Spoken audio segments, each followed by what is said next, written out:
Yes, all students, very good evening. There is one doubt been asked by Likith. I'll just clarify that doubt. Please give me some time. So here Likith had asked a question. Ma'am, they had given grace marks only for 8B, right? Because of model interchange anta. I told it as no. So he just replied again.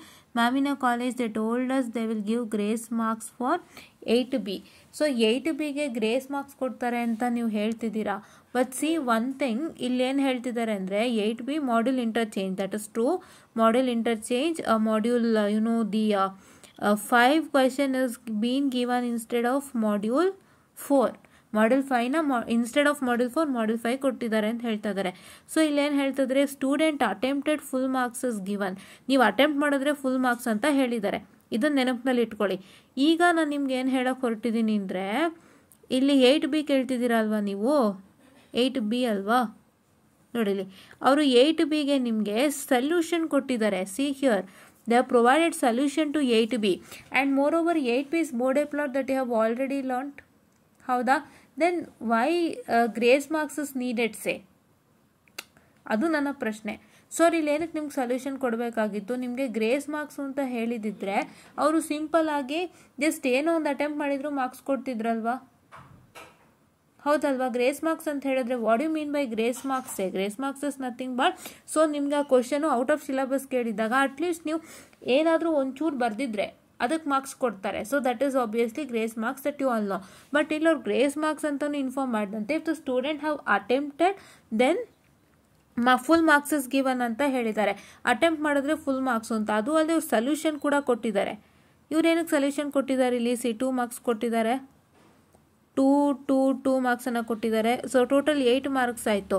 So ಅವರು ಸೊಲ್ಯೂಷನನ್ನು ಕೊಟ್ಟಿದ್ದಾರೆ ನಿಮಗಿಲ್ಲಿ. ಎಷ್ಟಾಯಿತು? 8 ಇದೆ, ಇದು 8 ಮಾರ್ಕ್ಸ್ಗೆ. ಹಾಂ, ಸೊಲ್ಯೂಷನನ್ನು ಏನು ಕೊಟ್ಟಿದ್ದಾರೆ? ಹೌದಲ್ವಾ?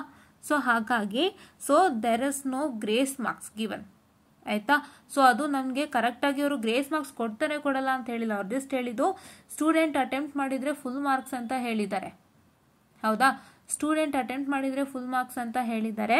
And ನೀವು ಇಷ್ಟೆಲ್ಲ ಅಟೆಂಪ್ಟ್ ಮಾಡಲೇಬೇಕಾಗುತ್ತೆ, ಇಲ್ಲಾಂದರೆ ಅವ್ರು ಸ್ಕೀಮ್ ಆಫ್ ಇವ್ಯಾಲ್ಯೂಯೇಷನಲ್ಲಿ ಸೊಲ್ಯೂಷನ್ ಕೊಡೋಕ್ಕೆ ಸಾಧ್ಯನೇ ಇಲ್ಲ.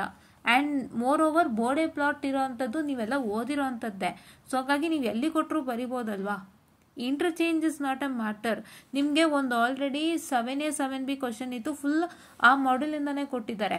ಓನ್ಲಿ 8B ಆಸ್ ಚೇಂಜ್ಡ್ ಅಲ್ವಾ, 5th 4th ಕೊಟ್ಟಿದ್ದಾರೆ. ಬಟ್ ನೀವು ಓದಿರೋದೇ ಅಲ್ವಾ, ಯು ಕ್ಯಾನ್ ರೈಟ್ ಇಟ್ ಅಲ್ವಾ. ಸೊ ಹಂಗಾಗಿ there is no grace marks. Grace marks ಅಂತಂದರೆ ಫುಲ್ ಆನ್ ಫುಲ್ ಮಾರ್ಕ್ಸ್ ಕೊಡೋವಂಥದ್ದು ನೀವು ನೀಟಾಗಿ ಅಟೆಂಪ್ಟ್ ಮಾಡಿ ಇದೆಲ್ಲ ಸ್ಯಾಟಿಸ್ಫೈ ಮಾಡಿದವಾಗ ಮಾತ್ರ. ಅಟ್ಲೀಸ್ಟ್ ಇದ್ರ ಹತ್ರದಲ್ಲಿ ಬಂದಿದ್ರು ಮಾರ್ಕ್ಸ್ ಕೊಡ್ತಾರೆ, ನೆನಪಿನಲ್ಲಿ ಇಟ್ಕೊಳ್ಳಿ.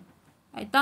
ಇಲ್ಲಾಂದ್ರೆ ಅವ್ರು ಇದೆಲ್ಲ ಈ ಸ್ಕೀಮ್ ಆಫ್ ಇವ್ಯಾಲ್ಯೂಯೇಷನಲ್ಲಿ ಬರೆಯೋಕ್ಕೆ ಸಾಧ್ಯನೇ ಇಲ್ಲ. ಅದು ನಾನು ಕ್ಲಾರಿಟಿನ ಕೊಡ್ತಾ ಇದ್ದೀನಿ 8Bಗೆ. ಓಕೆನಾ? ಪ್ರತಿಯೊಂದಕ್ಕೂ ಕಾರಣ ಕೊಟ್ಟಿದ್ದಾರೆ. ಅದೇ ರೀತಿ ಅವರು 8Bಗೂ ಕೂಡ ಒಂದು ಕಾರಣವನ್ನು ಕೊಟ್ಟಿದ್ದಾರೆ. ಸೊ ದಯವಿಟ್ಟು ಅರ್ಥ ಮಾಡ್ಕೊಳ್ಳಿ. ಆ್ಯಂಡ್ ಈವನ್ 10th ಕ್ವಶನ್ ಏನಿದೆಯಲ್ಲ, ಲೀಡ್ ಲ್ಯಾಕ್ ಕಾಂಪನ್ಸೇಟರ್, ಅದಕ್ಕೂ ಕೂಡ ಅವ್ರು ಹೇಳ್ತಾರೆ ನಾವು ಲ್ಯಾಕ್ ಕಾಂಪೋನೆಂಟಲ್ ಥಿಯರಿ ಹೇಳಿರ್ತೀವಿ, ಅದು ನೀವು ಬರೆದಿದ್ರೆ ಮಾರ್ಕ್ಸು ಅಂತ. ಸೊ ಈ ಥರ ರೀಸನ್ ಕೊಟ್ಟಿದ್ದಾರೆ. Hope we have satisfied this. ನೀವು ಇದನ್ನ ಬರೆದು ಸ್ಯಾಟಿಸ್ಫೈ ಮಾಡಿದರೆ ಮಾತ್ರ ಮಾರ್ಕ್ಸ್ ಅಪ್ ಅಲ್ಲಿಗೆ ದಯವಿಟ್ಟು ಅರ್ಥ ಮಾಡ್ಕೊಳ್ಳಿ. So this is what is all I was about to tell you ಅಂತ ಹೇಳ್ತಾ ಥ್ಯಾಂಕ್ ಯು.